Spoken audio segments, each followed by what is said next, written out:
నిన్న రామచంద్రపురం లో చోటు చేసుకున్న ఘటన అయితే అత్యంత పాశవిక ఘటనగా చెప్పుకోవాలి. కన్న తండ్రి ఇద్దరిని ఎందుకు కాలువలో పడేశాడు, అక్కడి నుంచి బయటపడ్డ బాలుడు ప్రస్తుతం మనతో ఉన్నాడు. సందీప్తో మాట్లాడదాం. నాన్న, ఏం జరిగింది? స్కూల్ నుంచి నాన్న ఎన్నింటికి తీసుకొచ్చాడు? 11కా? మీకు హాలిడేసా? Half day. ఎన్నింటి వరకు అయిపోద్ది స్కూలు? 12:30. మరి 11కి ఎందుకు వస్తారు? ఎగ్జామ్ ఫినిష్ అయిపోయిందా? After read every day, half days na. Father come and go to the river. వెళ్ళిన తర్వాత ఏం చేస్తారు అసలు? అంటే రోజు అదే రోడ్లో తీసుకొస్తారా మిమ్మల్ని? రోజు నాన్న తీసుకొస్తారా?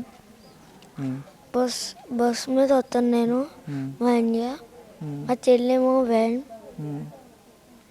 మరి డాడీ అక్కడ నుంచి తీసుకొచ్చారు కదా, తీసుకొచ్చాక ఏం చేశారు? అక్కడ నుంచోబెట్టి స్టాండ్ అండ్ పుష్ చేశారు. ఫస్ట్ నిన్న ఏమని తీసుకొచ్చాడు రా నాన్న? ఇంటికని చెప్పి తీసుకొచ్చి బొడగలు కేకు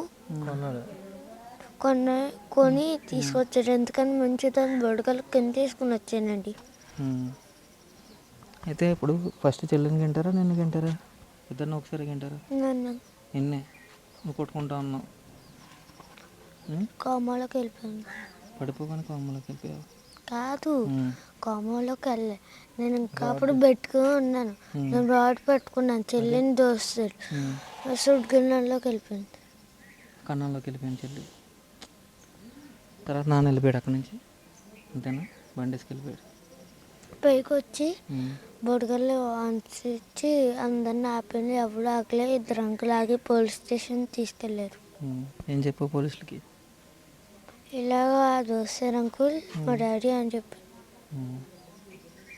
ఇది చూస్తున్నట్లయితే ఇద్దరు పిల్లల్ని కూడా ఇంటికి తీసుకెళ్తానని చెప్పి బేకరీకి తీసుకెళ్ళి బెలూన్స్ అలాగే కేకులు కొనిచ్చి అక్కడి నుంచి తీసుకొచ్చి అత్యంత పాశవికంగా ఆ కాలువ దగ్గర నుంచోబెట్టి అక్కడి నుంచి వెనక నుంచి గెంటారని చెప్తున్నారు. బాలుడు ఎలాగోలాగా కొమ్మలు ఆకులు పట్టుకుని బయటపడ్డాడు. కానీ బాలిక మాత్రం నేరుగా ఏదైతే ఆ లాకల్లో ఉన్న ఆ మధ్యలో ఇరుక్కుపోయి ఆమె చనిపోయిన పరిస్థితి అయితే కనిపిస్తుంది. బాలిక మృతదేహం ఇప్పుడే వచ్చింది, చూసాం. కుటుంబ సభ్యులందరూ కూడా కన్నీరు మున్నీరు అవుతున్న పరిస్థితి కనిపిస్తుంది.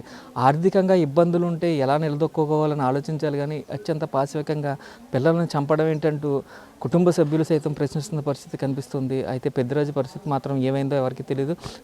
పిల్లిరాజు పరిస్థితి ఏమైందో ఎవరికి తెలియదు. పిల్లిరాజు ఎక్కడ ఉన్నారని కూడా తెలియదు. పోలీసులు అయితే ప్రస్తుతం గాలిస్తున్న పరిస్థితి కనిపిస్తుంది. కెమెరామెన్ రవితో శంకర్, బిగ్ టీవీ.